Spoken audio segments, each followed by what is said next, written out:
المطربين عرض الظل وألنا له الحديد فنعم سابغات وقدر في الصرد واعملوا صالحا إني بما تعملون بصير. سورہ سبا آیت نمبر 10 اور آیت نمبر 11 ہے. اللہ رب العزت ارشاد فرما رہے وَلَقَدْ آتَيْنَا دَاوُودَ مِنَّا فَضْلًا. ہم نے داؤد علیہ السلام کو اپنی طرف سے ایک فضیلت اور فوقیت دی. اور وہ کیا تھی؟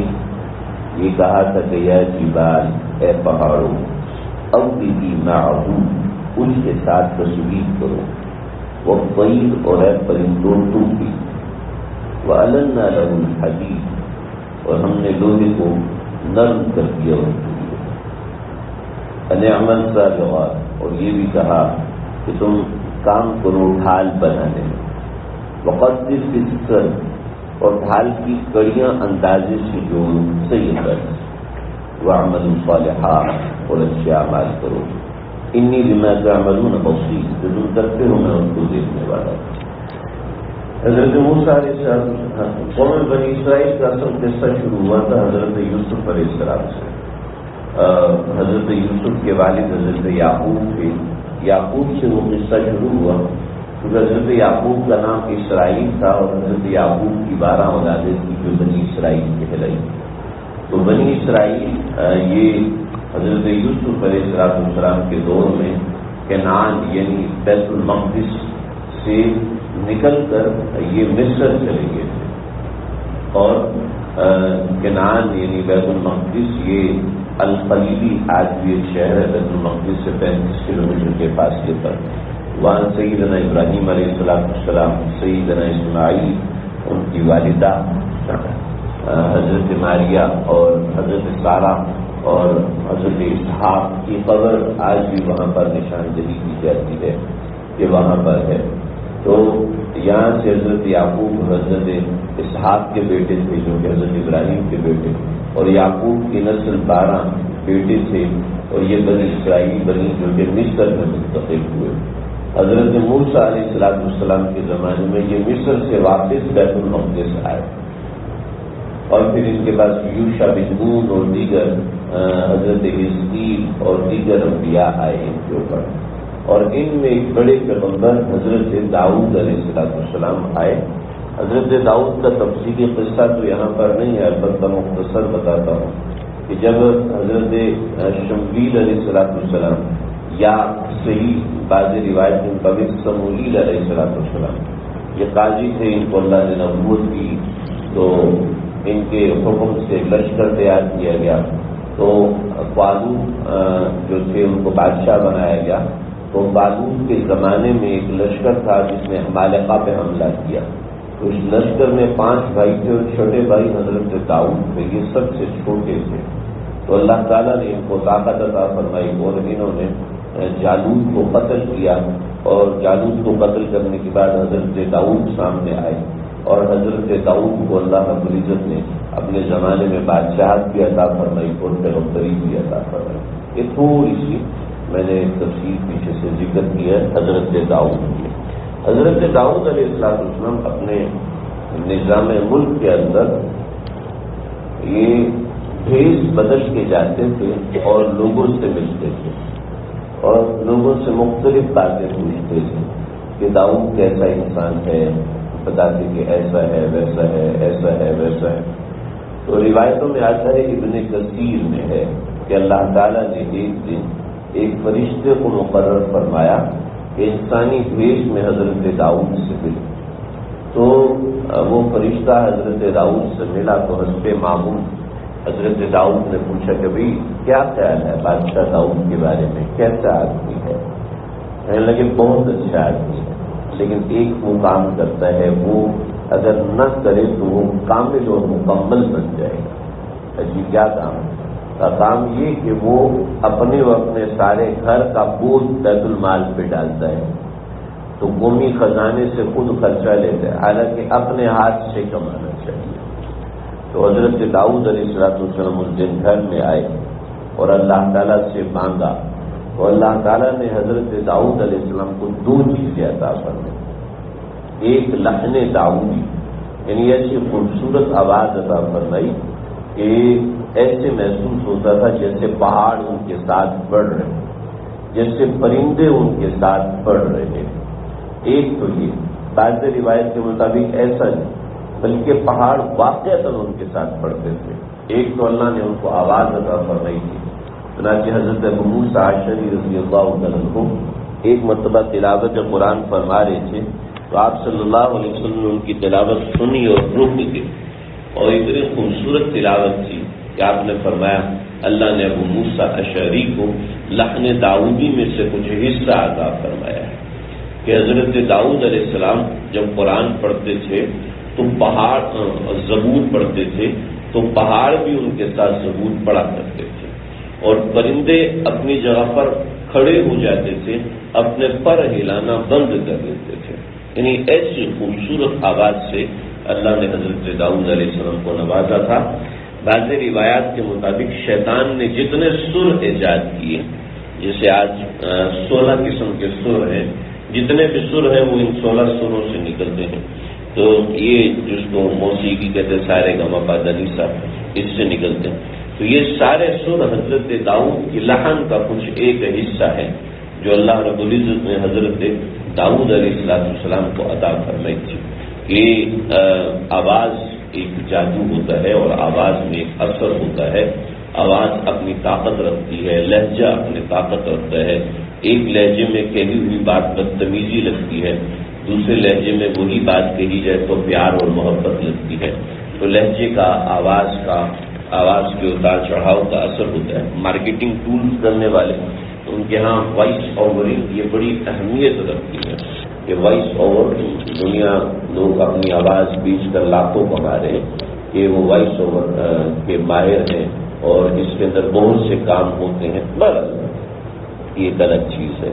تو حضرت داؤد علیہ السلام کو اللہ نے آواز دی تھی. یہ تو عام آواز کی بات کر رہا ہوں. جو سریلی آواز ہے ظاہر موسیقار آج مشہور ہیں، نعت خوان مشہور ہیں، اس نوعیت کی چیزیں ہیں. تو حضرت داؤد علیہ السلام کو اللہ نے آواز کا ایسا سر عطا فرمایا تھا کہ پہاڑ بھی حضرت کے ساتھ پڑھا کرتے تھے. بعض نے کہا کہ پہاڑ کا مطلب یہ نہیں ہے کہ وہ پڑھا کرتے تھے، بلکہ پہاڑوں سے ایک ایکو ساؤنڈ اٹھتا تھا جس سے حضرت داؤد علیہ السلام کی آواز میں خوبصورتی پیدا ہوتی تھی. حالانکہ یہ بات درست نہیں ہے. اب بیوی کا جو لفظ ہے وہ اس کے اوپر دلالت نہیں کرتا. اب بیوی کا مطلب یہ ہے کہ جیسے ایک نعت خواں ہمارے ہاں نعت پڑھ رہا ہوتا ہے تو لوگوں کو اپنے ساتھ پڑھا رہا ہوتا ہے، تو اس کو کہتے ہیں اب مطلب میرے ساتھ پڑھو، میرے ساتھ دوہراؤ. تو نعت خواں اپنی پڑھو تو ساتھ دوسرے لوگ بھی اس کے ساتھ گا رہے ہوتے ہیں، اس کے ساتھ پڑھ رہے ہوتے ہیں. تو اس کو اب بیوی کہتے ہیں کہ اس کے ساتھ ساتھ پڑھنا. تو اب یہ تو سمجھ میں نہیں آتا پہاڑ کیسے ساتھ پڑھ رہے ہیں، تو یہ اسپیکر میرے ساتھ کیسے بول رہے ہیں. تو جیسے ایک ٹیکنالوجی استعمال ہو رہی ہے کہ اسپیکر میرے ساتھ بول رہا ہے، میری آواز اور اسپیکر کی آواز الگ نہیں ہے، اور آپ میری آواز سن رہے ہیں اور اسپیکر کی آواز سن رہے ہیں، دونوں میں فرق نہیں کر سکتے. یہاں تک میری آواز ہے، یہاں تک اسپیکر کی آواز ہے. تو یہ تو لوہا ہے، یہ کیسے بول رہا ہے؟ یہ تو پیٹرو کیمیکل سے بنا ہوا ہے، یہ کیسے بول رہا ہے؟ یہ جیسے بول رہا ہے یہ تو انجینئر جانتے ہیں. ایسے وہ پہاڑ کیسے ساتھ پڑتے تھے وہ بھی اللہ جانتے ہیں، ہم نہیں جانتے. تو وَلَقَدْ آتَيْنَا دَاوُودَ مِنَّا فَضْلًا، ہم نے داؤد علیہ السلام کو فضل عطا فرمایا. چنانچہ بہت اہم باتیں اللہ نے ان آیات میں ہمیں سمجھے، اور ہر آیت میں ایسی بات ہے کسی ایک آیت کو ڈفرینشیٹ نہیں کر سکتے. اتنی ہے یا جبال اوبی معه الطیر، اے پہاڑوں داؤد کے ساتھ پڑھو، اور اے پرندوں تم اس کی قرت کے اوپر توجہ دو، اس کی بات کو توجہ سے سنو، یا اس کی بات کے ساتھ خاموشی سے دم سادھ لو، یعنی اس کی تائید میں بیٹھ جاؤ. تو یہ اللہ رب العزت کا معجزہ ہے جو اللہ پیغمبروں کو عطا فرماتے ہیں. اور اس سے سمجھ میں آتا ہے کہ کائنات میں صرف وہ کچھ نہیں ہے جو ہمیں نظر آتا ہے، بلکہ بہت سی ایسی چیزیں کائنات میں وجود رکھتی ہیں جو کہ ہمیں نظر نہیں آتی. یعنی بہت سی ایسی طاقتیں کائنات میں مخفی ہیں جس تک ہمارے علم کی رسائی ابھی تک نہیں. دیکھیں ہماری کال پہ بات ہوتی ہے کینیڈا میں، امریکہ میں، اور ایک شہر سے دوسرے شہر، ایک جگہ سے دوسری جگہ کیسے بات ہوتی ہے؟ وہ سگنل کے تھرو بات ہوتی ہے. وہ سگنل کہاں سے آ رہے ہیں اور کہاں سے جا رہے ہیں، یہ وائی فائی کا سسٹم کہاں سے بنا ہے. تو ایسی کائنات کی مخفی چیزیں انسان کھوج لگائے تو بہت چیزیں ملتی ہیں. انسان کی کھوج کے اوپر موقوف ہے. آج کتنے پڑھے لکھے ڈاکٹر، انجینئر، ان سے پوچھو کہ ریڈیو فریکوینسی کیا ہوتی ہے، نہیں پتا ہوگا. کیوں؟ کیونکہ وہ ان کا سبجیکٹ نہیں ہے، انہوں نے اس پہ تحقیق نہیں کی. ایسے بہت سی چیزیں ایسی ہیں جس پہ ہماری تحقیق نہیں، ہمیں نہیں پتا، ہم نہیں جانتے.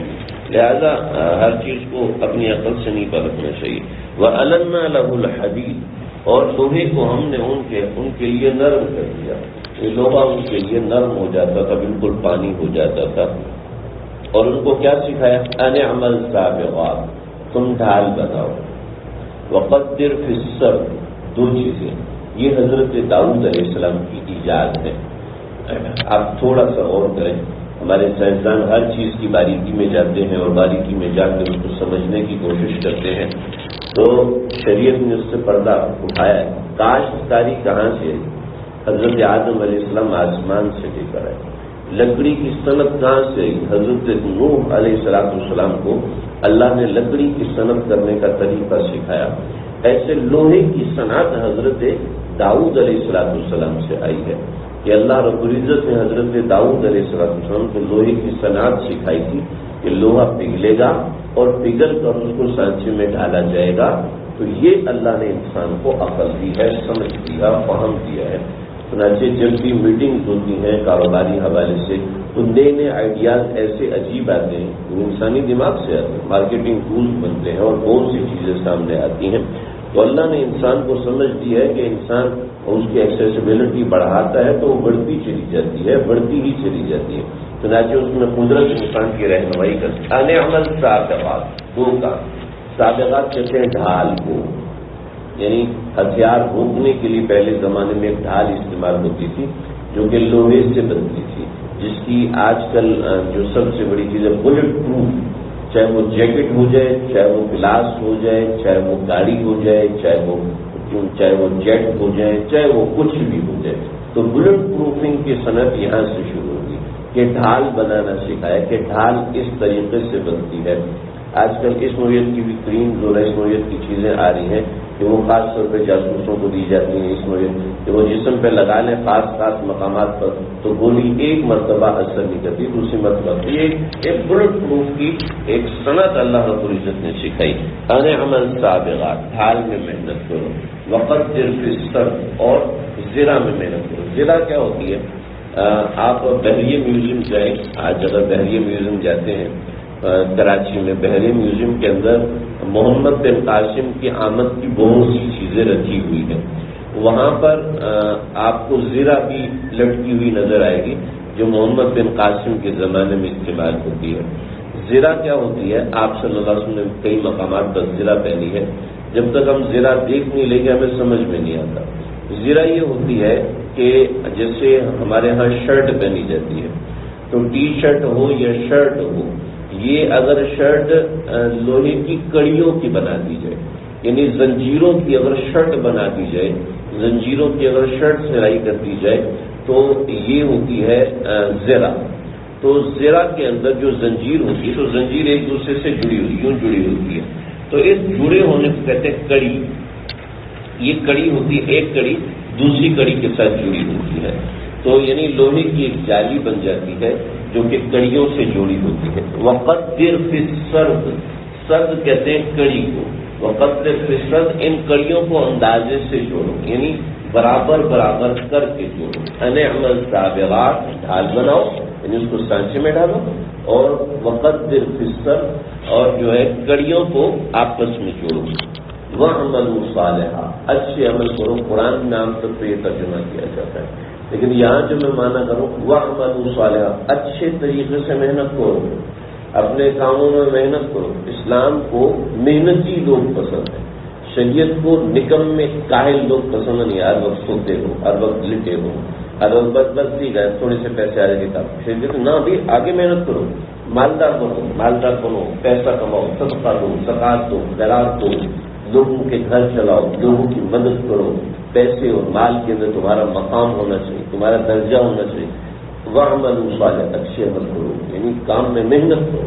ہماری قوم میں مسئلہ یہ ہے کام میں محنت نہیں کرتے۔ ایک الیکٹریشین آپ دیکھیں، وہ زندگی بھر اگر الیکٹریشین رہتا ہے تو کیا وجہ ہے؟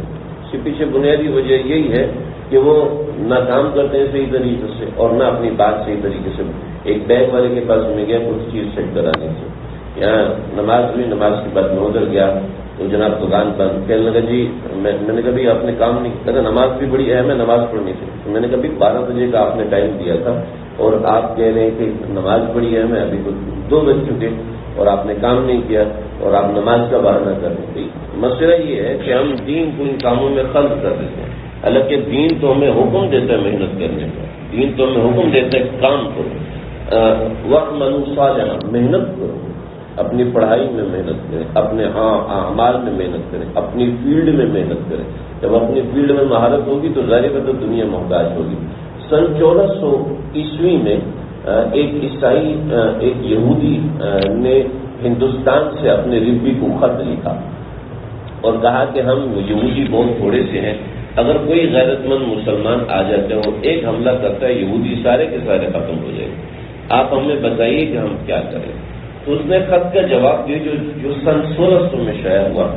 آج بھی وہ خط رکھا ہوا ہے لندن کے عجائب، مجھے بھی نام یاد نہیں، اس میں خط رکھا ہوا ہے۔ اس نے اپنی سریانی یا عبرانی زبان میں جواب دیا تھا اور یہ کہا تھا کہ آپ لوگ اپنے بچوں پہ محنت کریں، جس بچے کو ڈاکٹر بنانا ہے اس کو ایسا ڈاکٹر بنائیں کہ ملک کے وزراء اور ملک کے بڑے لوگ اس کے محتاج ہو جائیں۔ اگر آپ نے اپنے بچے کو میتھمیٹیکل بنانا ہے، میتھمیٹکس سکھانی، تو ایسے ہی سکھائیں کہ سارے میتھمیٹیکل لوگ اس کے پیچھے چلیں۔ ٹیکنالوجی میں محنت کرانی، یعنی آپ ایسے کریں۔ چنانچہ بادشاہ شاہ جہاں کے جو خصوصی معمار اور انجینئر تھے تقریباً سارے یہودی تھے اور وہ لاکھوں دینار میں تنخواہ لیا کرتے تھے اور حکومت مجبور تھی دینے کے لیے کیونکہ ان کے بغیر ٹیکنالوجی آگے بڑھ نہیں سکتی تھی۔ تو ہمیں اپنے صنعت کے اندر اتنی محنت کرنی ہے کہ دنیا ہماری محتاج ہو۔ چنانچہ انگلستان کے ساحلوں پر برصغیر ہندوستان کے جہازوں کے جانے پہ پابندی تھی۔